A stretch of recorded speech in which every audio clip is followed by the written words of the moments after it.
Welcome to this week's edition of the Paulding County's Football Coaches Show. I'm Brian Voyles, and joining me as always is head coach Scott Hamilton. Coach, big week this week. Two in-county games with JV and freshmen and with the varsity. Let's first start talking about our sub-varsity games. Our freshmen traveled to Hiram, pick up a big win, 30-0. Our JV hosts Hiram at home, big 43-0 win. Can you discuss those games and you know how those games springboard us into Friday night's action?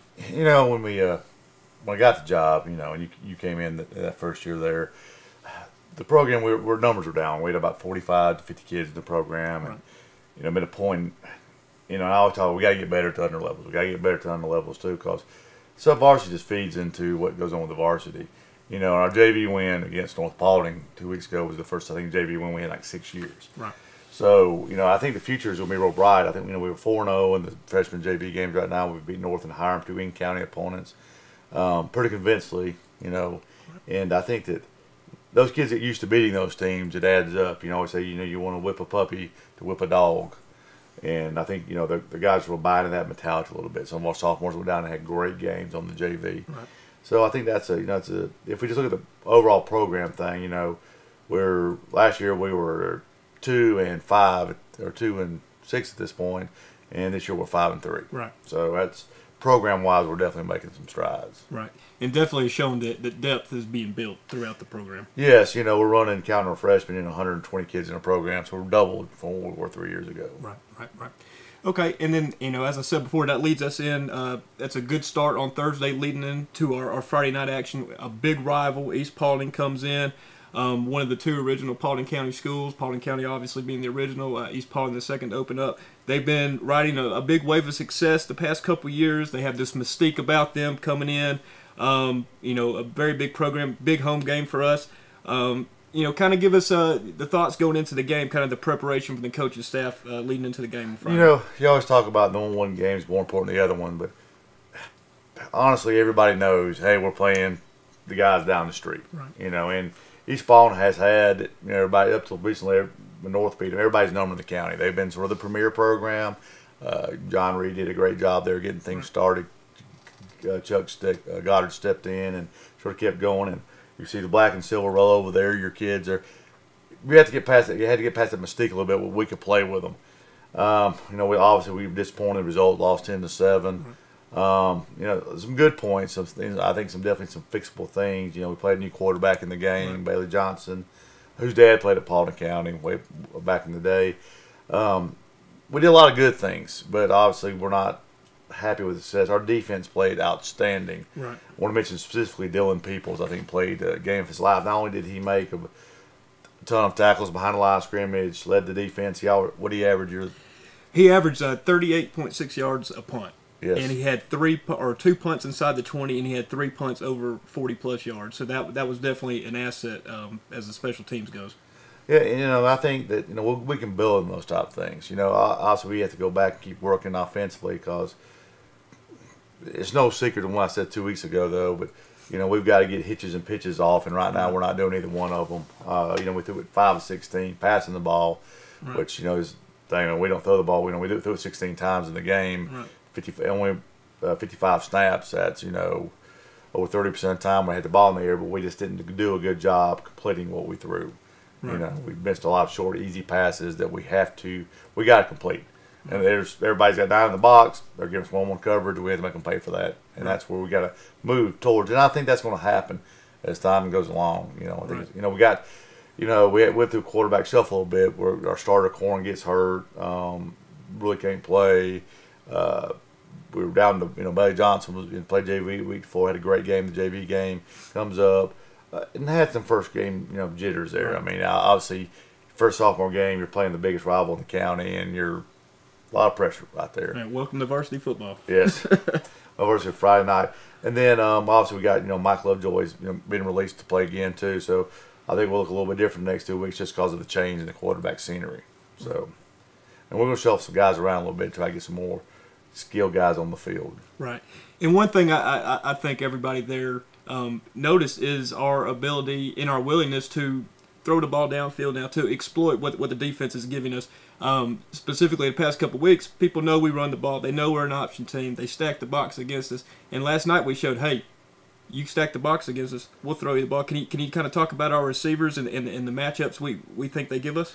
We got several quality receivers. We have 2 or 3 guys that are 6'2", 6'3" range. Antonio Brown, Antonio Golden, Montavious Meekins, Nick Miller played some out there. We got guys that can go get the ball. We just got to give them opportunities to go get the ball. I think that with that, and if you look at it, I always compare it to Georgia Tech, but Georgia Tech had Demarius Thomas and those guys on the outside, Stephen Hill, that it made the option go a lot better because those guys are catching 1,000 yards in balls, and and their guys are touchdowns. They're catching 50-yard touchdowns, 60-yard touchdowns, and we've got to take advantage of that. We got matchup problems on the outsides when they want to get down in the box, just because our guys we can put 2 6'3" receivers out there. We've got to get them the ball. That's got to be something that we have to get better at. Right. And as the game progressed, after our early first quarter struggles, which unfortunately kind of seems to be a theme with us, we do seem to be slow starters. But after things settled down, East gets up 10-0. Can you kind of describe our scoring drive towards the end of the first half? I don't know how this happened, but Kyle Schulte had an interception, and he has a cast on his right hand, so I'm not real sure. Great job with Kyle. I mean, he's a senior. He's fought through some adversity. He's had to get taped, and he's made himself. He's one of the guys that you always point at on our program. Schulte's went through adversity through his career, and then come back. Last year he didn't quite get finished. Year comes back, and he played a physical football game. Right. Gave us the ball down close. Bailey Johnson came in, threw the ball effectively that time. Thomas obviously ran the ball pretty well. Right. Tony Gold, one of the receivers, we get the fade route up. He called a touchdown, pass interference. Right. Next play, we throw the ball to Mark Toussaint. And Mark played an incredible game. Right. Had a pick, had 12 tackles, and scored a touchdown. Definitely a leader for us. Yes. Mark's got a lot to play. His brother Carl plays at Reinhardt. Isaiah's in the program. Stefan, his oldest brother, played in the program. So lots of Toussaints have come through, our program. And Mark's in the latest line of great players from that family. And I think that he'll become more as the season goes along too. As it cools down a little bit, we can get him more and more in the field. Right. This morning we woke up, it's 57 degrees. I think as it cools down, we'll get those guys on the field a little bit more, and I think that they'll start to show a little bit. Right. So as we go to halftime, it's 10-7. As a coaching staff, we're feeling energetic. We're feeling optimistic about things. Specifically the week before we were at Altoona, it's 9-0. We're still in that game. The second half, obviously, that last week doesn't go the way we want it to go. It's 10-7 against East. Like I said, we're optimistic. We're energized. We think this is our opportunity to kind of go forward. Can you kind of explain halftime, not specific tactical adjustments, but kind of your message to the guys offensively about what we would want to do in the second half? The big thing we just come out and sort of, hey, this is what we're giving us. This is what we want to head to. We got to make a few adjustments. We got to tweak this a little bit. And once again, we sort of got down there. We got a first down. We got a holding call. Got put back. We had a miscommunication on a route. Right. And we sort of lost some downs down there. And it's the catch-22 of coaching is to and I've been involved in high school. I played on the first Keatron team that hadn't won a season in 24 years. And I remember being a sophomore there. I didn't know any better. I just thought, hey, we're supposed to win now. Right. Then I got to looking at our record. My junior year, we went 9-2-1 and blocked 4 field goals or extra points to win ball games. Well, I don't think I blocked 4 extra points and field goals since then on any team I played on. And when that becomes this, we're supposed to win because it happens. Right. It's a tradition. Then when I was at Mount Zion, I went through a very big rebuilding team as the head coach, and in that year we went 6-6 and won a playoff game. For 4 times in the fourth quarter, we scored, or the second half, we scored over 30 points. Scoring 30 points in the second half is really not something that's supposed to happen. But the kids start to assume that was hoping. If I had a playoff game we won, we scored 21 points in 4 minutes in the fourth quarter. Not supposed to happen. But to win games you're not supposed to. You have to win a game you're not supposed to. But to win the game you're not supposed to, you have to have won games you're not supposed to. Mm-hmm. And that's like anybody out there knows that magical answer of how to get people to do that. That's sort of the key to me to Coach, Alabama thinks you're going to win. I'm pretty sure that Alabama's going to go into College Station today, and everybody getting off that bus from the hotel is going to go, yeah, roll tide. Right. There's no doubt in their mind that that's what's going to happen. And teams getting over the hump. I know people, talk about the University of Georgia and things, and Mark Richt.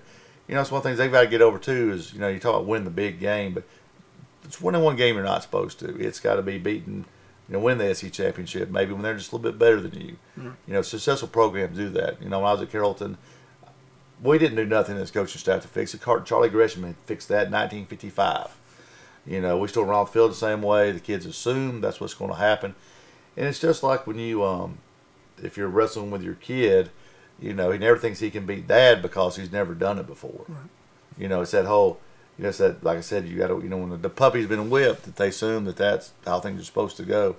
We got, at my house, we have a 10-pound Schnauzer and a 140-pound, American Bulldog, and she goes out there and wears him out. And you're like, what's going on? But when they were puppies, she wore him out, and so he just assumes that's what's supposed to go on. So I think as a program, we're growing to get past that. I think, obviously our kids were hurt last night, which, that's one of the first things you start looking for as a coach. Does it hurt that you lose? Because it's not a habit. It's what Lombardi said. Winning is a habit, and unfortunately, so is losing. And, right now it's just struggling through that. I think that's mentally, it's just getting through those things, the oh no factor.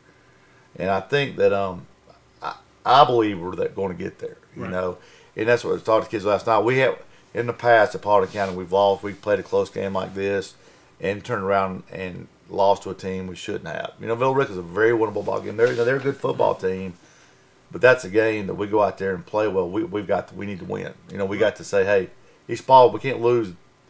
East Paulding can't beat us twice, and that's what we've got to avoid. Right. So kind of, you're leading us into the Villa Rica week here. Kind of give us a little hindsight on the Villa Rica game last year, and a little bit more thought on what we're going to be trying to do this week. Pull one more thing out. The last 3 years before we combined us, I think East Paulding beat us 3 years previously. They beat us 149-7. Right. If you just want to add the 3 scores up, so 10-7 shows us sort of where we're heading. Right. That's a big turnover thing. Previous 2 years playing Villa Rica, it's been nail biters. We've lost 13-7 and 12-7. It was very close ball games. Right, and last year we were up 7-6 to the very end, and they converted a 4th down right at the end and punched it in. So I think our kids will believe they can beat Villa Rica, which that's the belief systems. You got to have faith. It's is in religion or anything else. You got to believe. You got to have faith that that's going to happen. It's like I said, a little more. It's more than let's say I believe. You have faith. Believing the airplane flies is a lot different than getting on the airplane and letting it fly you around. Right. So that's where we got to get to. And I think Villa Rica, they do a good job. They got a new coach, came from Heritage High School, former head coach at Paulding County. Rick Sauls is their offensive coordinator. I've known Rick since I've had hair, and he didn't wear his glasses, wore a stick. So I look forward to seeing him, as they come to town. It's youth night. The New Hope Patriots will be at the thing. I think it'll be a great environment. And, like I said, this comes down to simply it's a game that our kids need to believe or have the faith that they can win this game. And I think that's, but now Villa Rica's going to show up. They're extremely athletic. Right. They beat Hiram, if you just compare scores, which not a believer in comparative scores, but they beat Hiram 21-6. Right. We beat them 22-6. Gives you a little bit of idea about what things are going on right there. The worst thing about coaching football, when being a high school coach, is you lose on Friday, you don't have a chance of redemption until the next Friday, and it eats at you. I don't sleep as well. I don't feel as good. I wish we could line up and play Monday. That's one thing I've coached other sports. Like in a wrestling tournament, you lose in the first round, we get wrestlebacks, and you're going to wrestle that day, and you could go 5-1 and only lost the first match. You walk away feeling pretty good about things. Right. In football, it's really an emotional dump or emotional uplift. Once you win or lose, it's the highest highs and the lowest lows. Right. Last night was a very low emotionally. Right. It's just because we talked about this. We pregame meals a lot of times at community churches, and he quoted our website, but we paid the price. We want to reap the benefits. So we put all this work in, all this time, and not to get that victory hurts. Right.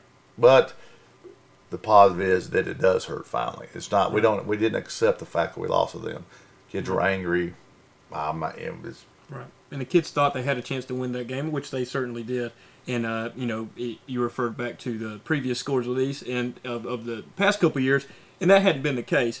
And, just to reference the score again, last year at halftime it was 42-0. Mm-hmm. Game was over. Game was over early, and again last night the score ended up being the final score, but it was 10-7 at halftime. So that's definitely major progress, as a program. And, 1-3's not the dream start. Not, obviously not what we'd like. We have had a pretty front-loaded schedule. But one good thing about our region this year, Coach, is there's not really a clear front runner. There seems to be, everybody's kind of jumbled together. Some of the scores that say everybody's beating everybody right now. Everybody's playing everybody close. So I think that the rest of the season, every game we walk out there's not a team on our schedule that's clearly better than we are. There's some teams that are scoring more points or maybe playing better defense. South scored a lot of points, but their defense looks a little bit suspect just by looking at scores. Right. Altoona looks like the front runner. They beat Rome pretty bad last night again. So going, the rest of the season we got to get going, and it's that time of the year too. When that next game we play, we go Villa Rica, Lithia, Rome. We've got to go.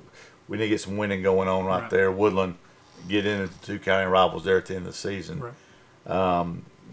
I'm excited about the rest of the season. I think some great things are going on. I think our JV will continue the winning streak. They go to Woodland this week. Right. And we're just creating the habit of winning. It's the culture. There's a culture of expecting to do things. Right. And the East relied last night on their culture of, hey, we're supposed to win this. And they, like I said, just sort of found a way to sort of win, even though, that who was better is irrelevant at the time. The good programs, right. Which I think you've heard me say it. Programs are more important than teams. Anybody can build a team. It takes a lot more to build a program, because I'd like to think if we walked away, if I had to say, hey, I don't want to do this anymore, so they can plug somebody in and the program is better today than it was 4 years ago, right. They can continue. Right. Good programs do that. Plug in a new coach and they just sort of keep rolling along, because, like I said, when I taught at Carrollton, it was that way. We didn't have to tell people how to dress, how to look, how to do things, because, like I said, Charlie Grisham, Ben Scott had done that. Look on the board, they've made the playoff for the playoffs like the last 40 years. It's just an expectation. This is what's supposed to happen. Right. It's expectation that they were supposed to practice on Thanksgiving. Mm-hmm. They have a Thanksgiving tradition of how they do that.